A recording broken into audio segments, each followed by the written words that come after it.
जदिदं हृदयं मम तदस्तु हृदयं तव মন্ত্রে বাঁধাই জীবন। রাধে রাধে বন্ধুরা, কেমন আছো তোমরা সবাই? আশা করছি তোমরা সবাই খুব ভালো আছো, আমিও ভালো আছি।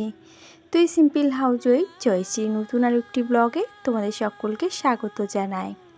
আই হোপ যে প্রতিদিনের ন্যায় আজকের ব্লগটাও তোমাদের বেশ ভালো লাগবে। আজকে দেখো সকালটা পুরো একেবারে রোদ ঝলমল। তো সকালবেলা ঘুম থেকে উঠে কিন্তু আমার যে কাজটা প্রথমে থাকে ভগবান দর্শন। তো ঘরেতে তো অনেক জায়গায় অনেক ভগবান আছে, তো ও যেন হনুমানজির দর্শন না পেলে একেবারে মনটা আইচাই আইচাই করে। তার জন্য কিন্তু প্রতিদিন সকালবেলা গিয়ে আমি বজরংবলীকে দর্শন করে একটা নমস্কার দিয়ে আমার দিনটা শুরু করি। তো এই যে সকালবেলা বাসি কাজকর্ম সেরে তারপরে এই যে ফ্রেশ হয়ে সোজা চলে এসেছি মাথার চুলগুলোকে ভালো করে একটু পাকড়ে বাঁধতে। কেননা এই যে বর্ষা বৃষ্টি হওয়ার পর থেকে না মাথার চুলগুলো ঠিকঠাক করে শুকাচ্ছে না, আর মাথা দিয়ে যেন তো খুব পরিমাণে হেয়ার ফল হচ্ছে। আর এতে করে নতুন করে আবার বেবি হেয়ার উঠছে, সেগুলো না চারিদিকে মনে হচ্ছে যেন পাগলের মতন উঁচু হয়ে থাকছে। ওই জন্য এখন দিনে করে 4-5 বার অন্তত মাথা চিরুনি দিতে হচ্ছে। যেখানে আমি মাথা চিরুনি দেওয়ার এত আলস্যকতা করি যে 1 থেকে 2 বার মাথায় চিরুনি দিলে ঠিকঠাক হয়ে যায়, আর সেখানে এখন না হলো দিনে 4-5 বার আমার চিরুনি দিতে হচ্ছে। তো কেন হচ্ছে? ওই যে বেবি হেয়ার ওইগুলো না মাথার উপরে এমনভাবে উঁচু হয়ে থাকছে যে দেখে মনে হচ্ছে ঠিক পাগল এসেছে কোথা থেকে। তোমাদের দাদাভাই তো মাঝে মাঝে আমাকে গালাগালও করছে যে চুলগুলোকে হেয়ার ব্যান্ড দিয়ে তুমি চেপে রাখতে পারছো না, কেমন বিশ্রী মতো লাগছে দেখতে। তো ওই যে গালাগালি শোনার ভয়তে এক প্রকার বলতে পারো সেগুলোকে যথাসম্ভব চেষ্টা করছি ক্লিপ দিয়ে টেনে আঁকড়ে রাখার। আর আমাকে তোমরা কখনো দেখবে না যে আমি চুল খুলে রাখি, আমি কিন্তু সবসময় চুলটাকেই পোটলা পাকিয়েই রেখে দিই। শুধুমাত্র যখন দুপুরবেলা হয়তো খেয়ে দিয়ে একটু শুতে যাই তখনই একটু চুলটা ছেড়ে দিই, যাতে করে চুলের ভেতরে ভেজা ভাবটা কেটে যায়। আর আমাকে গতদিনের ভিডিওতে সুমন দাস বলেছে যে দিদি ভাই তুমি প্রতিদিন মাথায় পেঁয়াজের রস লাগাও, এতে করে তোমার মাথায় চুল গজাবে। হ্যাঁ, সেটা আমি জানি। আমি গত 3.5 বছর হয়ে গেছে যখনই পেঁয়াজ কাটি, এখনও পর্যন্ত যখনই পেঁয়াজ কাটি তখন কিন্তু আমি ওই যে সামনে যে ফাঁকা জায়গাটা গতকাল তোমাদের দেখালাম ওইখানটাতে কিন্তু আমি আগে ঘষে নিই। যেহেতু পেঁয়াজ কাটার পরে কেউ কিন্তু এমনিতেই কুচিয়ে দেয় না, পেঁয়াজটাকে আবার ধুয়ে নিতে হয়। তো ওই জন্য কিন্তু আমি ওই আগে পেঁয়াজটা কাটি, আর মুখ দিয়ে যে প্রথমে যে আটাটা বেরোয় সেটা কিন্তু আমি ওখানে ঘষে ঘষে লাগিয়ে দিই। এতে করে প্রচুর পরিমাণে চোখ জ্বালা করে, তবে ওই কপালটা একেবারে জ্বলেই গেছে। ওর আর কোনো রকম মনে হয় না যে ওখানে হেয়ার উঠবে। অনেক রকম ট্রিটমেন্ট করেছি, এমনকি ফিনাইল পর্যন্ত ওখানে ঘষেছি। তারপরে আরও কত রকমের গাছপাতা আছে সেগুলোকেও কিন্তু আমি ওখানে ঘষে ঘষে রেখেছি। তো তোমাদের সঙ্গে হয়তো সবটা শেয়ার করি না, কিন্তু যখনই আমি কিন্তু কাজের ফাঁকে ফাঁক পাই দিনে 4-5 বার 6 বার করেও ফিনাইল দিয়েছি। এতে করেও আমি কোনো রকম কোনো উপকার পাইনি। আর পেঁয়াজের রস মাঝে সাঝে তো এমনিতেই পুরো অল হেয়ারে মাখি, তবে যে পরিমাণে বর্ষা পড়েছে গত 1 মাস হয়ে গেছে পেঁয়াজের রস আর নারকেল তেল দিয়ে মাখাই হয় না। তবে ভেবেছি একটু রৌদ্রু ফৌদ্রু উঠলে তারপরে গিয়ে মাখবো। কী বলতো, বর্ষা বৃষ্টির মধ্যে যদি মাথা স্যাঁতস্যাঁত করতে থাকে তাহলে কিন্তু ভালো লাগে না। রৌদ্র উঠবে ঝলমল করে, চারিদিকে শুষ্ক আবহাওয়া থাকবে, তবেই কিন্তু মাথায় যে কোনো প্রকার কিছু দিতে ইচ্ছা করে। আর এই যে দেখো তোমাদের সঙ্গে বকবক করতে করতে কিন্তু সকালবেলা আমার চা খাওয়া হয়ে গেছে। আর এখন এই যে গতদিনের জামা কাপড় যেগুলো খাটের স্ট্যান্ডে দিয়েছিলাম সেগুলো তো শুকিয়ে গেছে, তো সেগুলোকে এখন ফোল্ড করে নিচ্ছি। তবে জানো তো এখনও অনেক জামা কাপড় আছে, সেগুলো তো মোটা মোটা ছিল, সেগুলো তো আর খাটের স্ট্যান্ডে দেওয়া হয়নি। সেগুলোকে আবার সকালবেলা আমার শাশুড়ি মা রোদ্রে মেলে দিয়েছেন, আর সেগুলো তো শুকিয়ে গেলে আবারও কিন্তু অনেকটা জামা কাপড় হবে। এই তো অর্ধেকটা জামা কাপড়, এই যে আরও বাকি অর্ধেকটা হয়েছে বাইরে রোদ্দুরে আজকে সকালবেলা আবার মেলে দিয়েছেন আমার শাশুড়ি মা। যেহেতু মোটা মোটা যেগুলো ছিল সেগুলো তো ওই যে সিঁড়ির ঘরের দড়িতে মেলে দিয়েছিলাম কোনো রকম করে, কেননা প্রচুর পরিমাণে জামা কাপড় এখন এই বর্ষাতে জমা হয়ে গেছে। আর বাড়িতে বাচ্চা কাচ্চা থাকলে কিন্তু জামা কাপড় নোংরার কোনো শেষ সীমানা নেই। জামা কাপড় প্রচুর পরিমাণে নোংরা হয়, তাতে করে আবার বড় মানুষেরও জামা কাপড় আছে, তবুও কিন্তু আমরা একটু মেনটেন করে চলি। কিন্তু বাচ্চারা একটার জায়গায় ওদের কিন্তু 3টে লাগে। তো সেগুলোকেও কিন্তু সময় সময় দেখবে ধুয়ে পরিষ্কার করে রাখতে রাখতেও কিন্তু নিজের মাথাটা হ্যাক হয়ে যায়। আর ওইদিকে দেখো জামা কাপড়গুলোতে ভাঁজ করে রেখে আসলাম পাট করে, আর এদিকে কিন্তু আবার এক গামলা এদিকে ভিজিয়েছি। তো ওইদিকে এখনও ছাদের উপরে শুকাচ্ছে বললাম, আবার এই যে ভিজিয়েছি, এই গোটা সব মিলে এখন কাঁচা ধোয়া করব, মাছগুলোকে কাটবো, এখনও বাবুদেরকে স্কুলে যাওয়ানোর জন্য রেডি করতে হবে। তো সব রকম টেনশন কিন্তু এখন মাথার মধ্যেই ঘুরছে। এখন 9টা বাজতে গেছে, তো আধা ঘন্টার মধ্যে মাছগুলোকে কেটে কুটে আবার জামা কাপড়গুলোকে ধুয়ে উঠতে হবে, কেননা তার মধ্যে আবার ওরা স্নান করবে। তো স্নান করে ওদের খাইয়ে দাইয়ে গুছিয়ে দিতে হবে। আর মাছগুলো সিঁড়ির উপরে গামলায় এনে ঢেলে রেখেছে, তো মাছগুলোতে উঠে আসছে পিঁপড়ে। তো এত খারাপ লাগছে। আর মাছ দেখবে কেটে কুটে গুছিয়ে রাখলে একরকম দেখতে লাগে, আর কেটে কুটে গুছিয়ে না রেখে অগোছালোভাবে রেখে দিলে তখন দেখবে আর এক রকম লাগে। আর তাতে যদি পিঁপড়ে ওঠে তাহলে তারও বিরক্তিকর। আর এই যে সমস্ত মাছ কেটে কুটে ধুয়ে নিয়েছি, এবারে ভাবছি যে মাছে লবণ হলুদ আর তেল লাগিয়ে রাখবো। আর মাছগুলো গুনে দেখলাম এখানে 15 পিস মাছ আছে। তো আমরা 5 জনে মাছ খাবো, তার জন্য 5 আর 5 10টা মাছ নিচ্ছি দুবেলার জন্য, আর বাকি 5টা মাছ রেখে দিচ্ছি যাতে করে আর একটা দিন হয়ে যায়। একটা দিনের একবেলা হয়ে গেলেই তো হলো, এই আর কি। তো এই যে মাছে লবণ হলুদ আর তেল লাগিয়ে রাখলাম, এতে করে বেশ কিছুক্ষণ থাকবে। আর তাতে করে কি হবে জানো তো, মাছ ওই যে তেলের মধ্যে দিলে পটপট করে ফুটে ওঠে না, ওই ফোঁটাটা একটু কম হবে। তো ওটা দিয়ে দেখেছি একটু কম হয়, তবে হয় না তা কিন্তু বলবো না। তো এই যে তারপরে বাবুকে স্নান দান করিয়ে ওদেরকে খাইয়ে দাইয়ে এখন গুছিয়ে দিতে হচ্ছে। বড়বাবু কিন্তু বাইরে দিয়ে গোছাচ্ছিল, ওর ঠাকুমাকে মাথায় তেল দিয়ে চিরুনি দিয়ে দিয়েছে, আর এদিকে আমি ছোটোটাকে গুছিয়ে দিয়েছি। আর আমার সব থেকে বেশি কষ্ট হয় বাচ্চা দুটোকে স্কুলে যাওয়ানোর সময়। মানে দুটো বাচ্চাকে একসঙ্গে রেডি করতে গেলে কিন্তু হিমশিম খেয়ে যেতে হয়, আর ছেলে মানুষরা তো কথাই শুনতে চায় না। আর এই যে দেখতে পাচ্ছিলে আর একটু হলে কিন্তু বালতি নিয়ে আমি ওখানে যে জল পড়েছে ওখানে পা স্লিপ খেয়ে পড়ে যাচ্ছিলাম। তবুও তোর ভালো রোদ্দুর উঠেছে, আর এদিকে দেখো শ্যাওলাগুলো কিন্তু পুরো শুকিয়ে গেছে। আর গত দিনের ভিডিওতে দেখেছো শ্যাওলাগুলো কি পরিমাণে জেগেছিল। আর যেই একটু রোদ্দুর উঠেছে সকাল থেকে, এখন কিন্তু শ্যাওলাগুলো অনেকটাই মরে গেছে।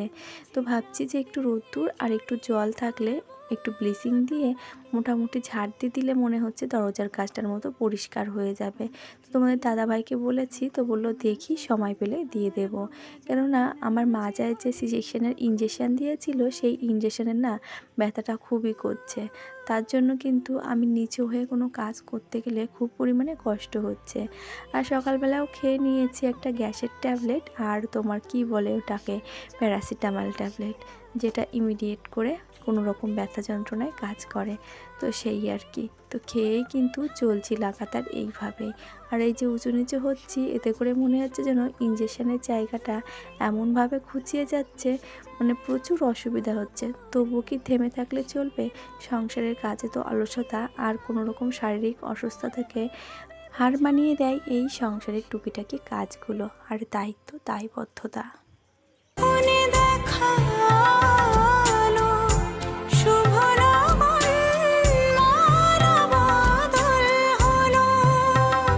সাত পাকে বাঁধা সুর, সাক্ষী আগুন, গোলাপের গন্ধে বিহাগের ধুন, জলে ভরে দুনয়ন।